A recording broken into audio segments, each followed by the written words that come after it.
नमस्कार प्यारे दोस्तों, स्वागत है आप लोगों का आपके अपने चैनल आईएएस विजन में।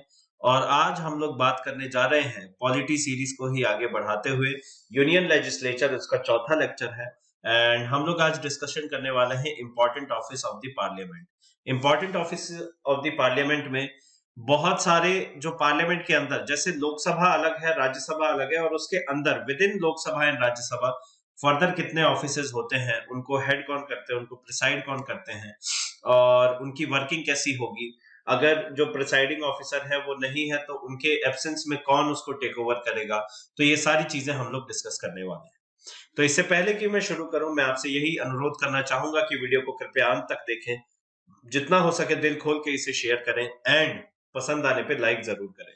चैनल पे नए हैं सब्सक्राइब करिएगा। पहला है स्पीकर ऑफ लोकसभा। तो पहला ऑफिस है स्पीकर ऑफ लोकसभा, बहुत ज्यादा इंपॉर्टेंट है। आइए जरा देखते हैं। तो स्पीकर ऑफ लोकसभा का मतलब क्या है? देखिए, ये वो पर्सन है जो कि प्रिसाइडिंग ऑफिसर है, एक तरीके से प्रिसाइडिंग चेयरमैन ऑफ लोकसभा। यानी कि इनके बिना लोकसभा चल ही नहीं सकती। ये लोकसभा को हेड कर रहे हैं, स्पीकर है ना। और इनका चयन कैसे होता है? सिंपल मेजॉरिटी से। कौन करते हैं? Member of parliament of Lok Sabha. जितने भी लोकसभा के मेंबर ऑफ पार्लियामेंट है वो सारे के सारे इनका चयन करते हैं। कैसे करते हैं? सिंपल मेजॉरिटी के द्वारा। और अगर इन्हें हटाया जाएगा तो हटाया कैसे जाएगा? इफेक्टिव मेजॉरिटी से। Removal bye effective majority. ठीक है। प्रिसाइडिंग ऑफिसर है, प्रिसाइडिंग चेयरमैन है लोकसभा के, या हम यूं बोले कि ये कॉन्शियंस कीपर है, कॉन्शियंस कीपर। तो कहने का मतलब है कि लोकसभा का जो लोकसभा का जो कॉन्शियंस है, लोकसभा का जो उसको ये कहे आत्मा है, उसको बनाए रखने की, उसको संभाल के रखने की, उसको संजो के रखने की जो जिम्मेदारी है वो किसकी है? स्पीकर महोदय की होती है। ठीक है। तो प्रिसाइडिंग ऑफिसर है ना। इसके अलावा इन्हीं की अथॉरिटी है, सोल अथॉरिटी। इन्हीं को पूरी की पूरी अथॉरिटी दी गई है to the speaker to decide whether a bill is money bill और नॉट। ठीक है। कोई भी बिल मनी बिल होगा या नहीं, इसके बारे में कौन डिसाइड करेगा? वो डिसाइड करेगा स्पीकर। तो स्पीकर की अहमियत बहुत ज्यादा है। स्पीकर के बिना लोकसभा चल ही नहीं सकती, प्रिसाइडिंग ऑफिसर है। और इसके बारे में कि हो तो होलोहन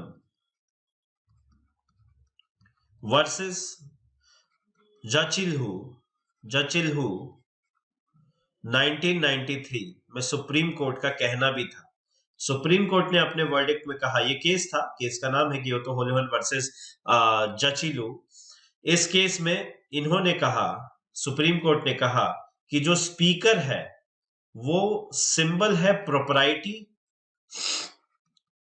एंड इम्पार्शियलिटी। कहने का मतलब है कि पार्शियल नहीं हो सकते, स्पीकर पार्शियल नहीं है। और सोल ओनरशिप एक तरीके से कहा जाए तो लोकसभा में वही रिप्रेजेंट करते हैं लोकसभा को, पूरी की पूरी उसकी पावर को रिप्रेजेंट करने का काम इन्हीं का है ना। तो ये स्पीकर की कहानी है। अब आता है कि वेकेंसी स्पीकर के ऑफिस में कब हो सकती है, वेकेंसी आ सकती है या नहीं आ सकती। तो जी हाँ, ये तभी आएगी जब पहले केस में अगर देखा जाए तो स्पीकर रिजाइन कर दें। यदि स्पीकर अपनी पोस्ट से रिजाइन कर दे तो एक वैकेंसी क्रिएट हो जाएगी। और ये अपना रेजिग्नेशन किसको देंगे? डेप्यूटी स्पीकर को। किसको देंगे? डेप्यूटी स्पीकर को देंगे। आगे हम लोग डेप्यूटी स्पीकर के बारे में भी देखेंगे, है ना। या फिर डेथ हो जाती है ना, या फिर डेथ हो जाएगी। दूसरे केस में देखा जाए तो डेथ हो सकती है, राइट। और अगर नहीं तो हो सकता है कि उन्हें डिस्क्वालीफाई कर दिया गया हो, है ना। जैसे अगर मान लीजिए हमने पिछले लेक्चर में देखा था कि ये भी तो हो सकता है कि इन्हें डिस्क्वालीफाई किया जा सके। एमपीज को डिस्क्वालीफाई भी तो किया जा सकता है, बहुत सारे ग्राउंड्स थे, है ना, डिस्क्वालीफाइड। या फिर चौथा हो सकता है कि रिमूवल हो गया। रिमूवल कैसे होगा? इफेक्टिव मेजॉरिटी से। पूरा प्रोसीजर में समझा देता हूं, है ना। रिमूवल अगर कभी भी करना है तो 14 डेज का नोटिस दिया जाना चाहिए स्पीकर को। 14 डेज के नोटिस के बाद में जो मोशन है उस पर डिस्कशन होगा और वोटिंग होगी। 14 डेज के नोटिस की एक्सपायरी के बाद में वोटिंग होगी और उस वोटिंग इन लोकसभा, ठीक है। और अगर उसमें इफेक्टिव मेजॉरिटी आ जाती है तो फिर तो यस है, अदरवाइज वो रिसाइड करेंगे। अगर इफेक्टिव मेजॉरिटी आती है तो तुरंत प्रभाव से ये रिमूव हो जाएंगे और पदभार तब तक के लिए कौन संभालेंगे? डेप्यूटी स्पीकर, जब तक कि ये स्पीकर महोदय का चयन वापस से ना हो जाए। तो इतनी सी कहानी है और ये सब कहानी लोकसभा में चलेगी क्योंकि ये प्रिसाइडिंग ऑफिसर किसके हैं? लोकसभा के।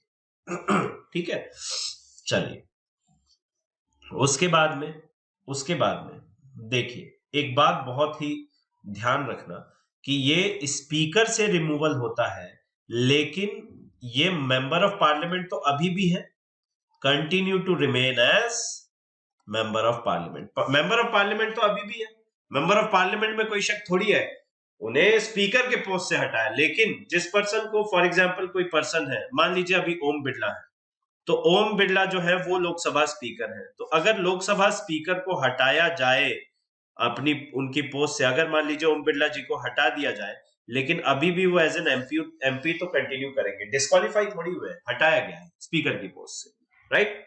मतलब हुआ नहीं है बट हो जाए तो जस्ट एन एग्जाम्पल। उसके अलावा एक बहुत ही इंपॉर्टेंट फीचर है इनका स्पीकर का, वो समझ लीजिए casting vote. Speaker first go में, मतलब मान लीजिए कोई भी मोशन है, कोई भी बिल है, उस पर डिस्कशन हो रहा है लोकसभा में, तो पहली बारी में स्पीकर वोट नहीं करेंगे।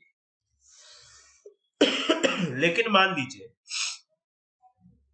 कि 400 मेंबर्स प्रेजेंट हैं, सारे वोट कर रहे हैं, एब्सटेन कोई नहीं कर रहा, तो 400 मेंबर्स में से 200 जो है वो फेवर में है, 200 अगेंस्ट में है।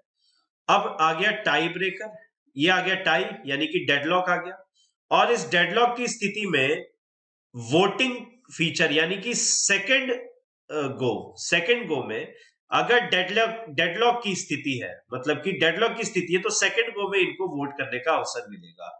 इनके जो वोटिंग राइट्स है वो सेकंड अवसर में इन्हें मिलेंगे अगर डेडलॉक हटाना है, टाई ब्रेक करना है, तो ये टाई ब्रेकर का भी काम करते हैं, है ना। लेकिन अगर रिमूवल की बारी है, अगर रिमूवल की बात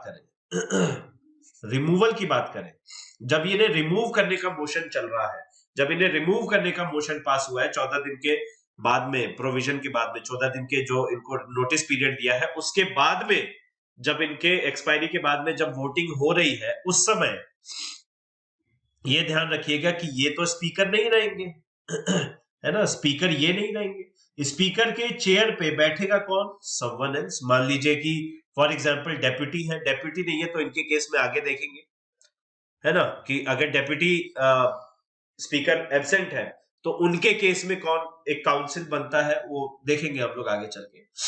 तो इसका मतलब ये हुआ कि समवन एल्स, कोई और इनकी जगह बैठेगा, और जब कोई और इनकी जगह बैठेगा तो फिर ये पहले गो में, मतलब ये एक नॉर्मल एमपी हो गए।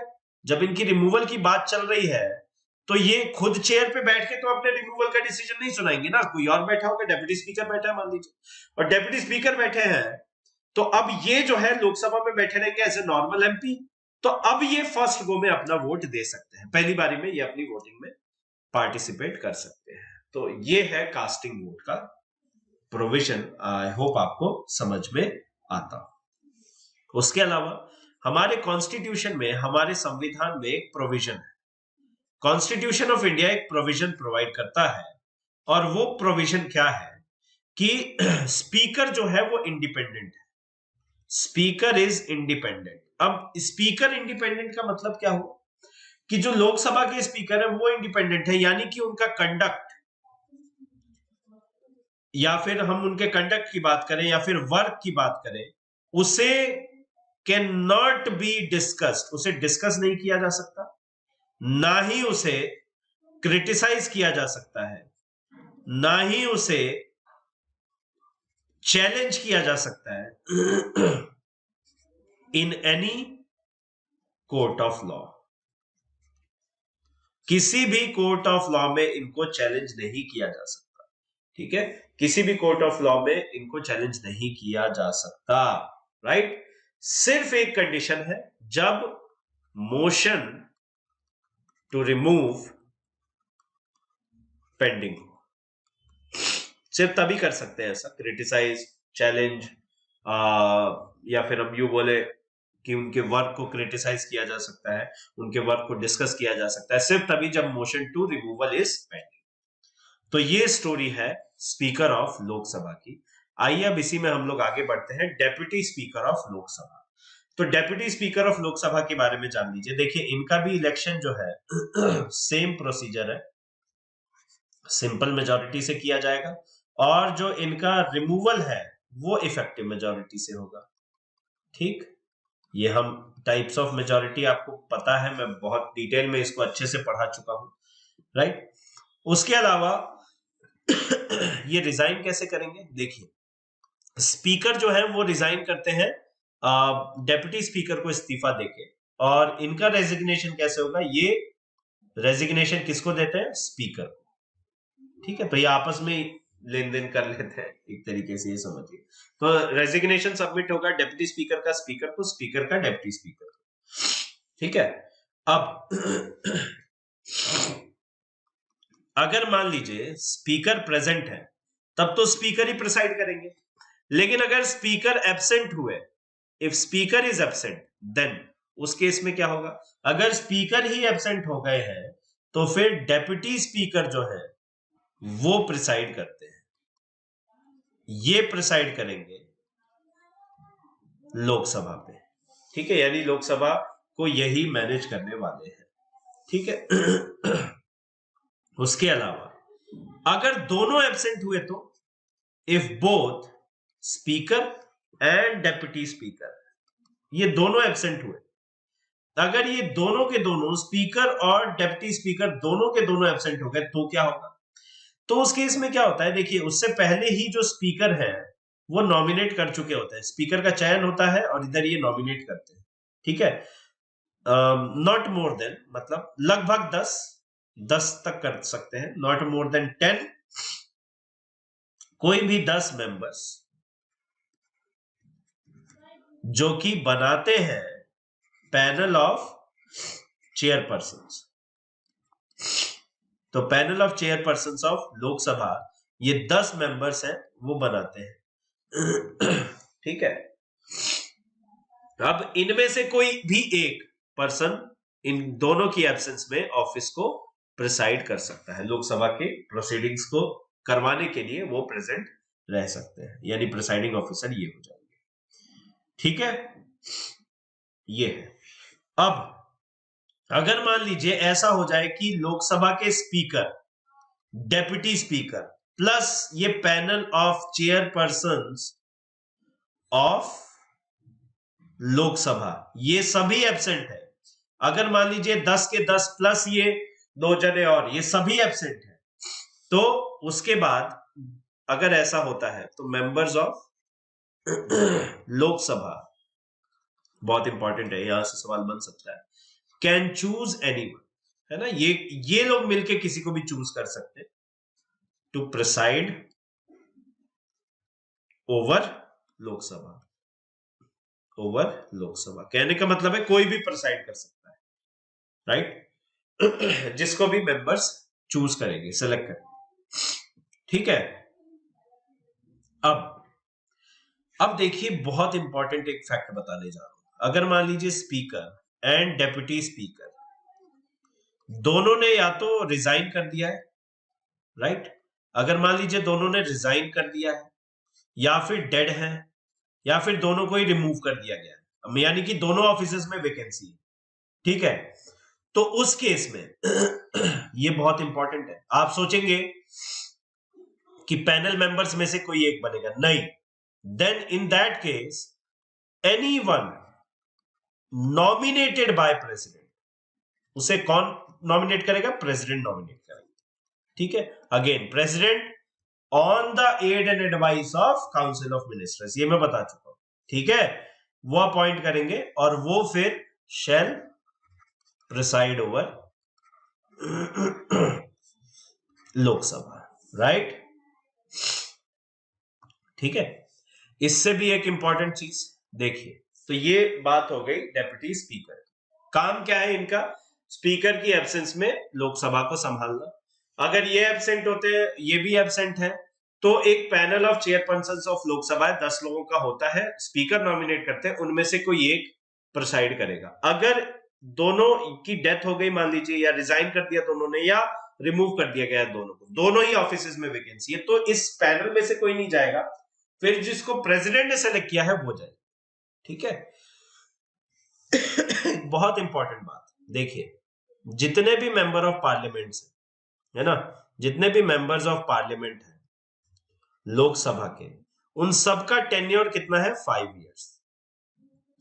लेकिन ये जो स्पीकर है, इनके साथ एक एक्सेप्शन है। स्पीकर ऑफिस में रहते हैं, रिमेन्स इन ऑफिस टिल, जब तक कि पहली मीटिंग ना हो जाए, first meeting of newly appointed Lok Sabha. ठीक है। यानी कि सुनिए, जैसे 2014 की बात करें, 2014 में जब फ्रेश इलेक्शंस हुए, तो मोदी वेव की लहर, मोदी लहर पे सवार बीजेपी की थंपिंग मेजॉरिटी आई, नई सरकार बनी। तो पिछले वाले जो स्पीकर थे, वो लोकसभा डिसॉल्व होने के बाद वो उनका टेन्योर खत्म नहीं हुआ। जब नई मोदी गवर्नमेंट बनी तो लोकसभा में नए चेहरे आए, नए मेंबर्स आए, और वो नए मेंबर्स की जब पहली मीटिंग हुई, तब तक के लिए वो स्पीकर रहे, उसके बाद में स्पीकर नहीं रहते। राइट। ये बहुत इंपॉर्टेंट है। ओके। अच्छा, इसके अलावा एक और इंपॉर्टेंट फैक्ट देखिए, जो न्यूली अपॉइंटेड मेंबर्स हैं, अपॉइंटेड मेंबर्स ऑफ लोकसभा, ठीक है, तो इनको ओथ एडमिनिस्टर करवाई जानी है, एडमिनिस्टर ओथ करवाई जानी है, यानी कि ओथ इन्हें दिलाई जाएगी, शपथ ग्रहण दिलवाया जाएगा, इनको शपथ दिलवाई जाएगी। मिनिस्टर्स को, काउंसिल ऑफ मिनिस्टर्स को प्रेसिडेंट दिलवाते हैं, इनको कौन दिलवाएगा? समवन नॉमिनेटेड बाय प्रेसिडेंट, इसको प्रेसिडेंट नॉमिनेट करेंगे। ठीक है। और इन्हीं को कहते हैं, कई बार आपने सुना होगा, प्रोटेम स्पीकर। इन्हीं को क्या कहा जाता है? Protem speaker. राइट। इन्हीं को क्या कहा जाता है? Protem speaker. और प्रेसिडेंट इनका चयन कैसे करते हैं?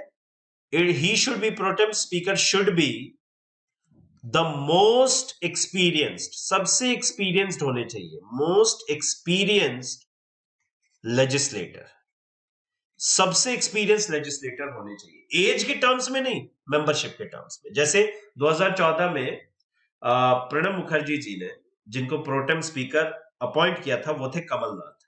तो कमलनाथ ने शपथ दिलवाई थी इनको, बाकी के एमपीज को, है ना, लोकसभा के एमपीज को। तो प्रोटेम स्पीकर का काम यही है। और प्रोटेम स्पीकर, जैसे ही इलेक्शन ऑफ स्पीकर हुआ, जो ही इलेक्शन ऑफ स्पीकर होता है, वैसे ही प्रोटेम स्पीकर का खेल खत्म। Protem speaker ceases to exist.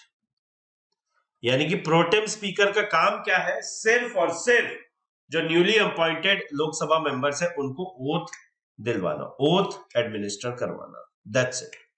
Right. एक छोटा सा कन्वेंशन है, मतलब हमारे संविधान में कहीं नहीं लिखा, लेकिन हम एक कन्वेंशन फॉलो करते हैं कि जैसे जो स्पीकर है वो रूलिंग पार्टी के होते हैं, और जो डेप्यूटी स्पीकर है वो जनरली हम लोग ऑपोजिशन पार्टी के रखते हैं। मतलब ये कन्वेंशन सा है। राइट।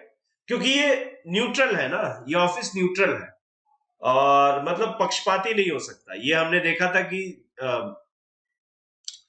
बेसिकली सुप्रीम कोर्ट ने भी ऐसा कहा है कि ऑफिस जो है वो प्रोप्राइटी एंड इम्पार्शियलिटी को रिप्रेजेंट करता है, स्पीकर का ऑफिस।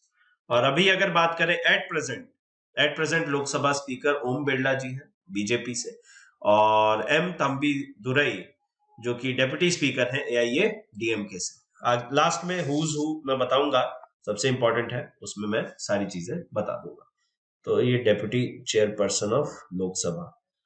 अब सॉरी, लोकसभा नहीं, यहाँ पे राज्यसभा होगा, यहाँ पे एक टाइपिंग मिस्टेक हुई है।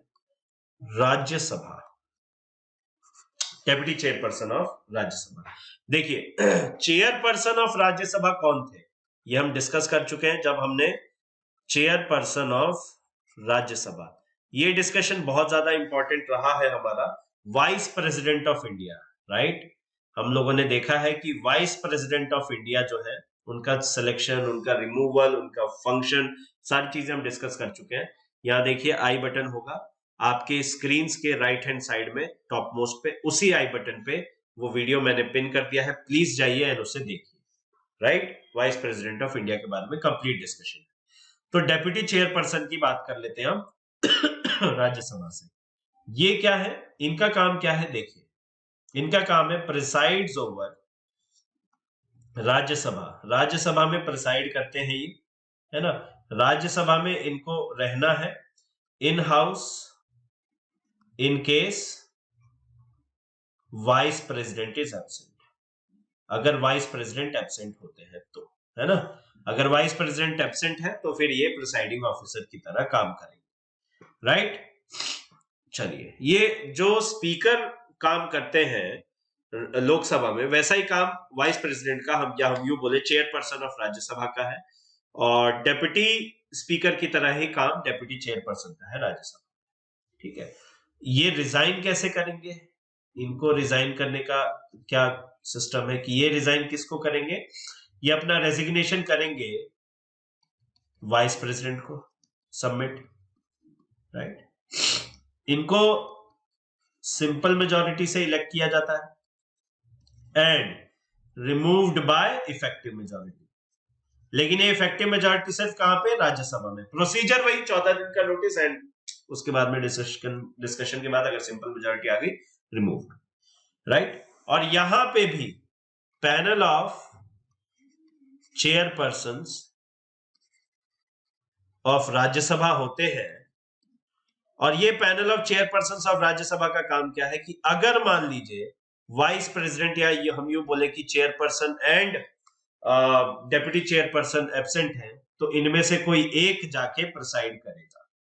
राइट, ये सिंपल सी बात है, नॉट मोर देन 10 यहां पे भी, और वाइस प्रेसिडेंट ही इनको नॉमिनेट करते हैं। तो ये हो गया डेप्यूटी चेयरपर्सन ऑफ राज्यसभा। उसके बाद है leader of opposition in Lok Sabha and Rajya Sabha, ये इंपॉर्टेंट है। लीडर ऑफ अपोजिशन, देखिए 2014 की बात बता दूं एंड 2019 की भी लोकसभा इलेक्शंस हुए। कांग्रेस पार्टी 44 वोट और यहाँ पे 44 सीटें और 52 सीटें लोकसभा में आई थी। नियम क्या है कि जो पार्टी गवर्नमेंट नहीं बना पा रही लेकिन 1/10 of total strength of Lok Sabha house in terms of seats, मतलब कि मान लीजिए अगर इनका 543 है तो 543 मतलब लगभग 55 सीटें होती तब ये 1/10 एक्वायर कर पाती। तो हाई सबसे ज्यादा वोट पाने वाली तो बीजेपी थी 280 और यहाँ पे 303, सबसे ज्यादा बीजेपी। फिर कांग्रेस को मिली 44 2014 में और 2019 में 52। तो अभी भी ये सीट तो इनकी बढ़ी लेकिन 1/10 नहीं पहुंच पाई। राइट, 1/10 नहीं पहुंच पाई, 1/10 नहीं पहुंच पाई। तो अभी एट प्रेजेंट कोई भी लीडर ऑफ अपोजिशन नहीं है, क्योंकि लीडर ऑफ अपोजिशन होने के पीछे क्या लॉजिक है कि लीडर ऑफ अपोजिशन आप तभी मतलब नॉमिनेट होंगे लोकसभा में, तभी नॉमिनेट होंगे जब, या राज्यसभा में भी, जब किसी भी पार्टी की टोटल स्ट्रेंथ की 1/10 सीट्स हो और वो गवर्नमेंट फॉर्म कर पाने में सक्षम ना हो। तो इसको देखा देखी अगर ये देखा जाए तो कांग्रेस सरकार, कांग्रेस जो है पार्टी, वो लीडर ऑफ अपोजिशन नहीं बना पाई। राइट, राज्यसभा में भी यही है, लेकिन राज्यसभा में जो है वो इनकी मेजॉरिटी है, कांग्रेस जो है उसकी है, और इसी वजह से 1/10 ऑफ द सीट्स राज्यसभा में है। राज्यसभा की अगर बात करें तो 1/10 of the seats in Rajya Sabha Congress की है, गवर्नमेंट में नहीं है, कांग्रेस की है। तो यहां से फिर leader of opposition in Rajya Sabha choose हुए। राइट, बहुत सिंपल है। उसके बाद leader of house in Lok Sabha and Rajya Sabha. देखिए लीडर ऑफ हाउस कौन होते हैं? लीडर ऑफ हाउस लोकसभा की बात करें तो हमेशा प्राइम मिनिस्टर, प्रोवाइडेड उन्हें लोकसभा से ही होना चाहिए, लोकसभा मेंबर होने चाहिए, ठीक है, लोकसभा मेंबर होना चाहिए। यानी कि जैसे अगर बात करें तो नरेंद्र मोदी लोकसभा मेंबर है और लोकसभा सीट से चुन के आए हैं, और बिकॉज ये लोकसभा सीट से चुन के आए हैं इसीलिए ये प्राइम मिनिस्टर है, और प्राइम मिनिस्टर होने के साथ साथ ये लोकसभा के लीडर ऑफ द हाउस भी है।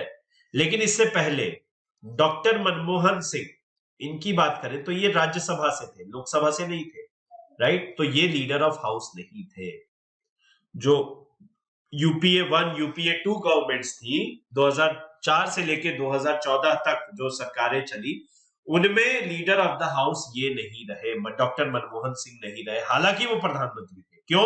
क्योंकि वो लोकसभा से इलेक्ट नहीं होके आए थे, राज्यसभा से नॉमिनेट इलेक्ट होके आए थे, राइट? तो ये प्रधानमंत्री भले ही थे लेकिन लीडर ऑफ द हाउस नहीं थे। तो इनके समय कुछ समय तक तो प्रणब मुखर्जी रहे, है ना, कुछ समय तक प्रणब मुखर्जी रहे, और फिर उसके बाद में कुछ समय सुशील कुमार शिंदे रहे। इनको नॉमिनेट कौन करते हैं? Prime minister, nominated by prime minister, ठीक है। लेकिन अगर लोकसभा से है तो फिर प्राइम मिनिस्टर ही होंगे, लेकिन राज्यसभा से है तो नॉमिनेट करेंगे, नॉमिनेशन ये रहे आपके सामने। उसके बाद अगर राज्यसभा की बात करें, राज्यसभा का लीडर ऑफ द हाउस, तो जो सीनियर मोस्ट मेंबर है, senior most member of ruling government, है ना, या फिर सीनियर मिनिस्टर, सीनियर मिनिस्टर की बात कर रहे, राइट? यानी कि लीडर ऑफ द हाउस का मतलब क्या है? रिप्रेजेंटेटिव, गवर्नमेंट का रिप्रेजेंटेटिव है, representative of government in Rajya Sabha. कोई भी सीनियर मोस्ट मेंबर है जो कि रूलिंग गवर्नमेंट के, उन्हीं को बनाया जाता है, राइट? अब उसके बाद आते हैं पार्टी विप्स। पार्टी विप कौन हो, क्या है? देखिए ये जो विप है, विप का मतलब हिंदी में होता है चाबुक, और ये चाबुक की जरूरत भी होती है, क्योंकि मान लीजिए जो एमपीज है, कोई एक डिस्कशन होना है किसी बिल पे, तो एमपीज का प्रेजेंट होना बहुत ज्यादा जरूरी है। तो इनका काम क्या है? ये एज असिस्टेंट फ्लोर मैनेजर्स का काम करते हैं, यानी कि ये पार्टी में एमपीज को मैनेज करते हैं, डिसिप्लिनरी पर्सनल्स हैं एक तरीके से हम ये कह सकते हैं। हर पॉलिटिकल पार्टी नॉमिनेट करती है अपने विप को, जिसका काम क्या है कि जितने भी मेंबर ऑफ पार्लियामेंट है वो प्रेजेंट रहे हाउस में, जब भी किसी फेवर या अगेंस्ट में किसी भी बिल को करना है तो, राइट? और ये पूरा का पूरा ऑर्डर किसके थ्रू पास होता है? देखिए पार्टी कोर कमांड, फिर उसके बाद में विप्स, और इन विप से अलग अलग एमपीज तक ये पहुंचता है कि इस दिन प्रेजेंट रहना है, बिल के फेवर में, बिल के अगेंस्ट में बात करनी। अगर विप्स के ऑर्डर को फॉलो नहीं किया, अगर विप्स के ऑर्डर्स को फॉलो नहीं किया तो फिर डिसिप्लिनरी एक्शन होगा, डिसिप्लिनरी एक्शन हो सकता है ना? डिसिप्लिनरी एक्शन हो सकता है, राइट? और ये एक्शंस क्या क्या हो सकते हैं वो एंटी डिफेक्शन लॉ में हम लोग पढ़ेंगे आगे चल के, बट ये जान लीजिए विप्स का काम ये है। और अगर हम लोग यूके मॉडल की बात करें तो यूके मॉडल के अनुसार अगर 4 से ज्यादा मेंबर है, 4 मोर मेंबर्स तो अगर 4 और मोर मेंबर्स हैं तो एक विप अलाउड है। अगर मान लीजिए कि आपको 25 से 44 मेंबर्स है तो फिर आप 2 विप्स अपॉइंट कर सकते हैं। और अगर हम लोग बात करें कि 45 से ज्यादा, मोर देन 45 मेंबर्स हैं, मेंबर्स ऑफ पार्लियामेंट्स हैं, तो फिर 3 विप्स आप अपॉइंट कर सकते हैं, 3 विप्स, जिनमें से अगर ये है तो एक सीनियर, 2 जूनियर, एक जूनियर, और यहाँ पे फिर एक सीनियर, 2 जूनियर, ऐसे विप्स अपॉइंट किए जा सकते हैं। तो ये प्रोविजन है, थोड़ा सा ध्यान रखेंगे बेटर रहेगा। नेक्स्ट है यहाँ पे लेटेस्ट हुज हू। जिस वक्त ये वीडियो बन रहा है उस समय क्या स्थिति है, तो देखिए लोकसभा की बात कर ले, स्पीकर महोदय। तो लोकसभा में स्पीकर महोदय कौन है? ओम बिरला। ओम बिरला एमपी है बीजेपी से, राइट। डेप्यूटी स्पीकर की बात की जाए तो डेप्यूटी स्पीकर साहब कौन है?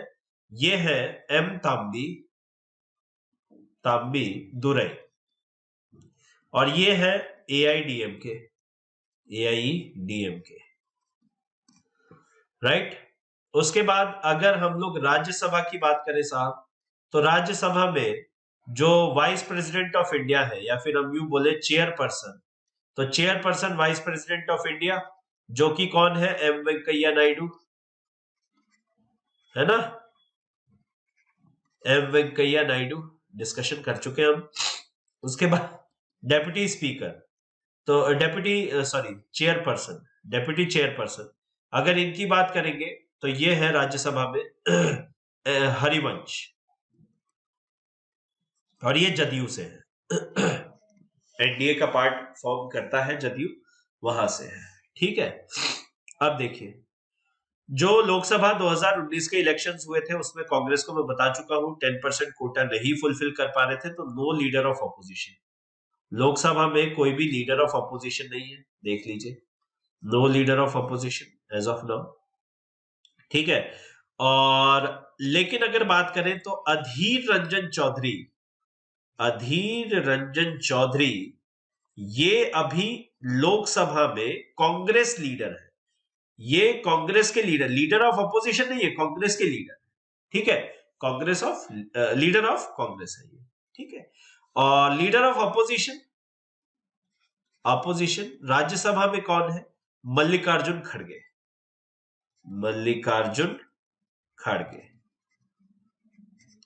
ये इंडियन नेशनल कांग्रेस से है।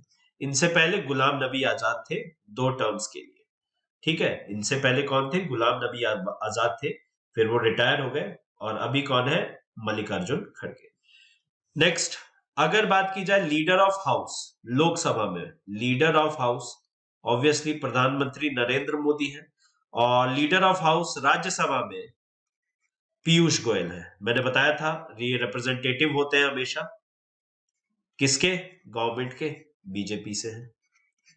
फिर विप्स की अगर बात कर ली जाए तो विप बीजेपी के, मैं 2 ही मेजर पार्टीज हैं, बीजेपी और इंडियन नेशनल कांग्रेस, तो उन्हीं की बात बता देता हूं।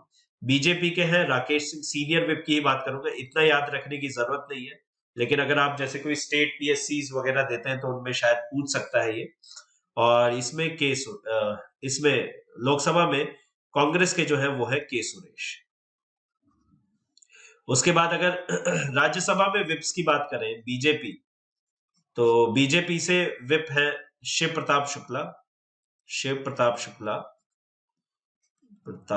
शुक्ला, और इंडियन नेशनल कांग्रेस, यही 2 बड़ी पार्टी है, तो इन्हीं की हम लोग बात कर लेते हैं। सैयद नासिर हुसैन, राइट। तो ये लेटेस्ट हुज मतलब कि कौन क्या है, इन ऑफिसेस को कौन एक्वायर कर रहा है, इनके बारे में मैंने बताया। आशा करता हूं आपको ये वीडियो पसंद आया हो और बहुत अच्छे से आपको सारी चीजें सिंपल भाषा में समझ में आई हो, और कॉम्प्लेक्सिटीज थी, नोट्स बनाते रहिए, पढ़ते रहिए, बहुत काम आएंगे नोट्स। और इसी उम्मीद में विदा लेता हूं।